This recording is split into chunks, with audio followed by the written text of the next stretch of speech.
अस्सलामुअलैकुम। आज के इस वीडियो में इंशाल्लाह हम साइंस 1 का चैप्टर नंबर 3 है आपका जो केमिकल रिएक्शंस, उसका एक छोटा सा टॉपिक है जो बोर्ड एग्जाम के लिए कई बार इंपॉर्टेंट माना जाता है। अब वो है balance the chemical equation by step wise. तो आपकी बुक में 4 स्टेप वहां पर दिया गया है। तो सबसे पहले ये देखते हैं कि इक्वेशंस कुछ थोड़ा सा बेसिक टर्म में समझाते हैं कि केमिकल इक्वेशंस होता क्या है। तो बेटा केमिकल इक्वेशन एक रिप्रेजेंटेशन का एक मेथड है जो किसी भी केमिकल रिएक्शन को रिप्रेजेंट करने के लिए हम यूज करते हैं। फॉर एग्जांपल और ये दोनों तरीके से इस्तेमाल होती है केमिकल इक्वेशंस, मींस नेमिंग के साथ भी यूज कर सकते हैं हम और सिंबल फॉर्म में भी यूज कर सकते हैं। समझे कि छोटी सी मिसाल के जरिए कि अगर मैं कहता हूं ऑक्सीजन प्लस हाइड्रोजन, एरो के उधर लिखता हूं वाटर, तो बेटा ये एक हो गया केमिकल इक्वेशन जिसमें मैंने क्या यूज किया, नेम यूज किया। ठीक है, oxygen plus hydrogen gives water. यहीं पर इसको मैं ऐसा भी लिख देता हूं कि ये O2 है, ये H2 है, क्या देगा ये H2O। ठीक है, तो ये हो गया सिंबल फॉर्म, ये हो गया नेमिंग फॉर्म। तो ये इक्वेशन बेसिकली क्या शो कर रही है, केमिकल इक्वेशन ये बता रही है कि reaction between the two reactants, reaction between the two reactants and after reaction complete it give a new product। तो केमिकल रिएक्शंस को हम ऐसे भी डिफाइन कर सकते हैं कि chemical reaction can be defined as a when two reactants combine together to form a new product is called chemical reaction. एक तरीका ये हो गया। और अगर आप गौर से देखो तो ये O2 H2O मतलब यहाँ का 2 मॉलिक्यूल्स जो तो ऑक्सीजन का वो एक हो गया यहाँ पर, तो बेसिकली हाफ ऑफ O2 होता है, ये 2 कट जाएगा तो एक वहां पर जाएगा। तो यहाँ पर अगर देखा जाए तो एटम्स जो है ना वो आपस में वापस से क्या हो गए, ऑर्गेनाइज हो गए। वापस से ऑर्गेनाइज हो क्या कहते हैं, रीऑर्गेनाइज। तो केमिकल रिएक्शन का एक डेफिनेशन ये भी बन गया, इट इज द रीअरेंजमेंट और reorganisation of atoms is called chemical reaction. ठीक है, तो आपको सिंपल वे में दो डेफिनेशन बता दें केमिकल रिएक्शन को कैसे डिफाइन कर सकते हैं। कई तरीके हैं, इसकी पीडीएफ मैंने ग्रुप में इंशाल्लाह डाल दूंगा, इसके आंसर्स वहां से आप इसको याद कर सकते हैं। लेकिन यहाँ पर वीडियो में मैं तरीका बताने जा रहा हूँ कि कोई भी केमिकल इक्वेशन को बैलेंस कैसे करते हैं। और आपके टेक्सचुअल क्वेश्चन में भी है ये पार्ट, और सॉरी बहुत ज्यादा डिस्कस नहीं है। ये आपको क्वेश्चन नंबर आई थिंक 7 या 6 है टेक्सचुअल क्वेश्चन आपका साइंस 1 का। एक बार कंफर्म करके बता देता हूं आपको। चैप्टर नंबर 3, चैप्टर नंबर 3 में आप क्वेश्चन नंबर 7 ही है कि balance the following equation step wise. ठीक है, और वहां पे ABCD 4 क्वेश्चन है। ट्राई करूंगा चारों बता दूं इसी वीडियो के अंदर, या फिर आपको एटलीस्ट 2-3 तो बता दूंगा इजी एकदम वे में, और उसको आपको सॉल्व करना है। बाकी मतलब वैसे ही देखकर फिर आपको दूसरा क्वेश्चन सॉल्व करना है। तो इसमें बेसिकली होता क्या है, स्टेप 1 क्या है आपका, आपके बुक में ना वहां पे 4 ऐसे step 1, step 2, step 3, step 4 bold में लिखे हुए, जिसमें पहला स्टेप ये है कि इक्वेशंस को उनके नेम से हटा के सिंबल फॉर्म में लिखना होता है। तो बेटा आपका स्टेप 1 तो ऑलरेडी सॉल्व है, क्योंकि यहाँ पर हमें ये कुछ ऐसा दिया गया है ना, सिंबल फॉर्म में दिया हुआ है H2SO7 जो कि एक लिक्विड है, उसमें ऐड कर रहा हूं मैं H2O, ये भी क्या एक लिक्विड फॉर्म में है, और इससे जो बन रहा है H2SO4। ठीक है, ये भी क्या है, लिक्विड में। तो ये हो गया केमिकल रिएक्शंस का स्टेप 1। स्टेप 1 क्या था, इक्वेशंस को ऐसे फॉर्म में लिखना होता है, सिंबल फॉर्म में या फिर उसके न्यूमेरिकल फॉर्म में। और ये आपके पेज नंबर अगर आप जाओगे यहाँ पर मैं बताया तो कहां से बता रहा हूं ये सब स्टेप्स। पेज नंबर 34 है आपका साइंस 1 का। स्टेप 1 में right the chemical equation from the given word equation. तो हमको वर्ड इक्वेशन दी ही नहीं थी। अगर इसका वर्ड इक्वेशन होता तो कुछ ऐसा होता कि H2SO7 इस कंपाउंड का जो भी नाम होगा, हाइड्रोजन सल्फाइड ऑक्साइड, उसमें वाटर ऐड करने पर मिलता है हाइड्रोजन सल्फ्यूरिक एसिड H2SO4। ठीक है, तो ये होगा आपका वर्ड प्रॉब्लम। उस वर्ड से आपको इक्वेशन फॉर्म में लिखना है। तो पहला काम तो आपको ऑलरेडी सवाल में ही करके मिल गया। मींस क्या कि वर्ड प्रॉब्लम नहीं मिला है, हमें सीधा इक्वेशन उसी के फॉर्म में मिली है। तो स्टेप 1 तो ऑलरेडी डन हो चुका है। स्टेप 2 है check whether the equation is balanced और not by comparing the number of atoms of the various elements present on the two side of the equation. कि सेकंड स्टेप्स क्या कह रहा है कि चेक करो कि जो नंबर ऑफ एटम्स है एक रिएक्टेंट में और इस प्रोडक्ट में क्या वो सेम है या नहीं, कंपेयरिंग करके चेक करो। तो बैलेंस अगर सेम निकलेगा तो बैलेंस कहलाएगी, सेम नहीं निकला तो अनबैलेंस कहलाएगी। तो ऑब्वियसली एक अनबैलेंस है, तभी तो इसको हमें बैलेंस करना है। लेकिन फिर भी चेक करके बता देंगे कि इनके एटम क्या क्या है, तो यहाँ पे हम लिखेंगे एलिमेंट्स और यहाँ लिख देंगे number of atoms in reactant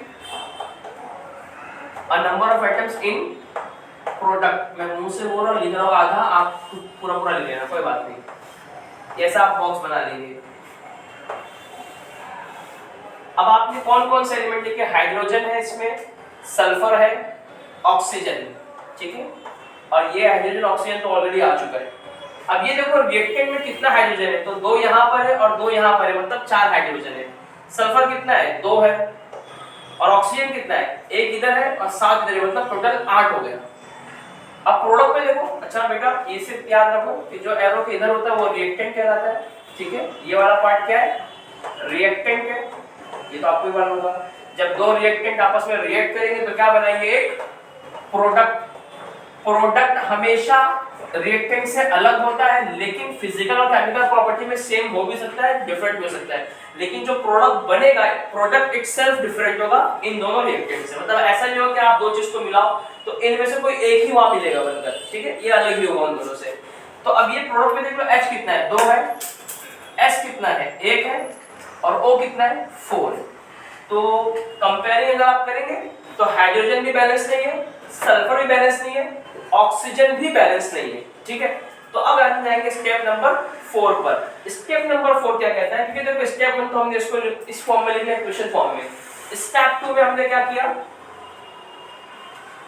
हाँ स्टेप 2 में हमने इसको चेक किया कि इसका जो रिएक्टेंट में एटम्स है और जो प्रोडक्ट में एटम्स है उस एलिमेंट से रिलेटेड क्या वो आपस में बैलेंस है, यानी वो कंपेयर करके हमने बता दिया। तो on the basis of comparing में बोल सकता हूँ ये इक्वेशन अनबैलेंस है, ठीक है, साफ दिख रहा है, यहाँ पे 4 यहाँ पे 2, तो एक भी अगर अलग होगा तो अनबैलेंस हो जाता है। तो स्टेप 3 जाएंगे बैलेंस करने के लिए। और स्टेप 3 में ना एक मस्ट साइंटिस्ट ने लिखा है इट इज कन्वीनियंट।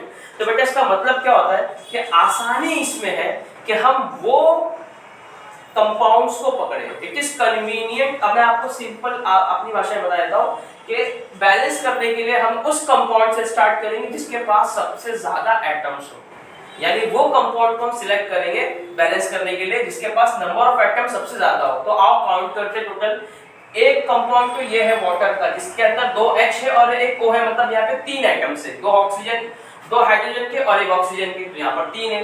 यहाँ देख लो 2 हाइड्रोजन के, एक सल्फर के, 3 हो गया, और 4 ऑक्सीजन के, तो 7 हो गए।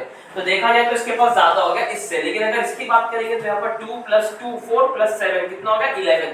तो सबसे बड़ा कंपाउंड तो बेटा यही है H2SO7। तो फिर हमने इस कंपाउंड को सिलेक्ट कर लिया कि पहले इसको बैलेंस करना चाहेंगे। अब इसमें क्या बैलेंस करेंगे, तो इसमें हम वो एटम्स लेंगे, देखिए इसके पास 3 एटम है, हाइड्रोजन के एटम है, सल्फर के एटम है, ऑक्सीजन के एटम है। अब कितने ऑक्सीजन के 7 है, सल्फर के कितने 2 है और हाइड्रोजन कितने 2 है। तो यहाँ पे सबसे कम किसके पास है, तो आपका जवाब आएगा सर सल्फर और हाइड्रोजन के दोनों के पास 2-2 है। लेकिन अगर हाइड्रोजन रिएक्टेंट एक किसमें आ रहा है, कंपाउंड किसमें आ रहा है, प्रोडक्ट के रिएक्टेंट, तो आपका जवाब होगा सर ये रिएक्टेंट में। तो रिएक्टेंट में हाइड्रोजन इधर पे भी और यहाँ पर भी, मतलब हाइड्रोजन 4 हो गए। लेकिन सल्फर कितना है, सल्फर 2 ही है, क्योंकि यहाँ पर कोई सल्फर नहीं है। मतलब सबसे आसान जो अभी मुझे करने का तरीका मिलेगा वो मिलेगा सल्फर से बैलेंस करने का स्टार्ट करना पड़ेगा। और सल्फर यहाँ पे कितना है, रिएक्टेंट्स में 2 है, तो प्रोडक्ट में कितना है, प्रोडक्ट में भी 2 करना पड़ेगा, है तो 1 लेकिन 2 करना पड़ेगा। तो आप बैलेंस करने के लिए हाँ रूल याद रखिए कि आप कभी भी ना होल नंबर से, मतलब उसको कोएफिशिएंट में मल्टीप्लाई करेंगे कोई भी ग्रुप को। मिसाल के तौर पे आप S को S2 में नहीं लिख सकते ऐसे यहाँ पर कि सर देखो S2 हो गया तो ये 2 हो गया, नहीं।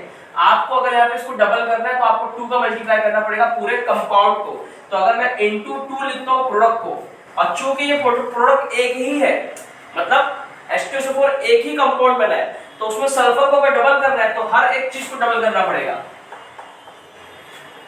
क्यों, अगर मैं यहाँ पर 2 का मल्टीप्लाई करता हूँ किसको, सल्फर को, तो सल्फर यहाँ पर कहाँ है, देखो सल्फर है H2SO4।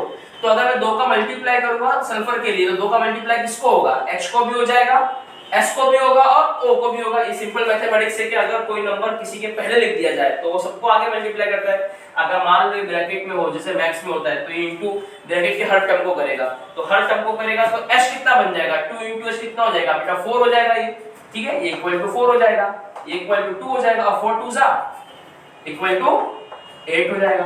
अब आप गौर से देखो ये 8 2 और 4, 8 2 और 4, अब ये क्या हो गया आपस में बैलेंस। कैसे बैलेंस हुआ, मेरे को सल्फर को 2 का मल्टीप्लाई करने से।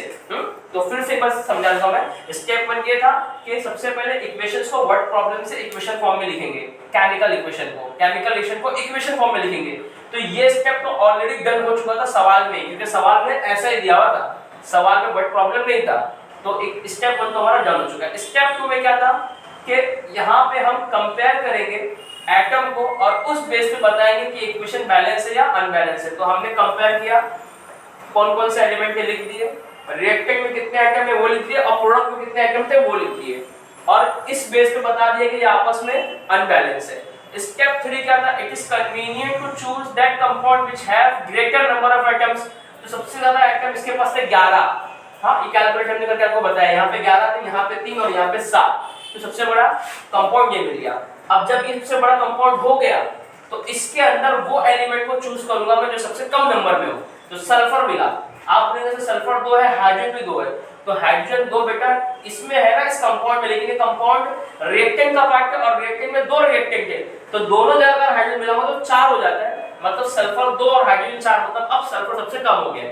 तो सल्फर से स्टार्ट करूंगा बैलेंस करना, और सल्फर मैं देखता हूं प्रोडक्ट में अपने, तो सल्फर 1 ही था, 1 को 2 कैसे बनाऊंगा, जस्ट मल्टीप्लाई बाय 2 करके। आप प्लस माइनस नहीं कर सकते इक्वेशन को बैलेंस करने के लिए, यानी कोई बच्चा अगर बोलेगा सर 1 में 1 प्लस कर देते हैं तो भी तो 2 होता है, मतलब यहाँ पे प्लस s लिख दो, तो प्लस s नहीं, ऐसा नहीं चलता है। आप अपने आप से कोई भी कंपाउंड उसके अंदर या कोई भी एलिमेंट ऐड नहीं कर सकते हो, आप सिर्फ उसको मल्टीपल फॉर्म में यूज कर सकते हो या डिवाइड फॉर्म में भी यूज कर सकते हो, मतलब एडिशन सब्ट्रैक्शन अलाउड नहीं है, मल्टीप्लिकेशन डिवीजन अलाउड है। तो हमने यहाँ पे जब 2 का मल्टीप्लाई किया, तो अब मसला ये आ गया कि आप H2SO4 एक कंपाउंड है, तो सिर्फ सल्फर को मल्टीप्लाई नहीं कर सकते हो क्योंकि वो कंपाउंड के बीच का एक पार्ट है, आपको पूरे कंपाउंड को मल्टीप्लाई करना पड़ेगा।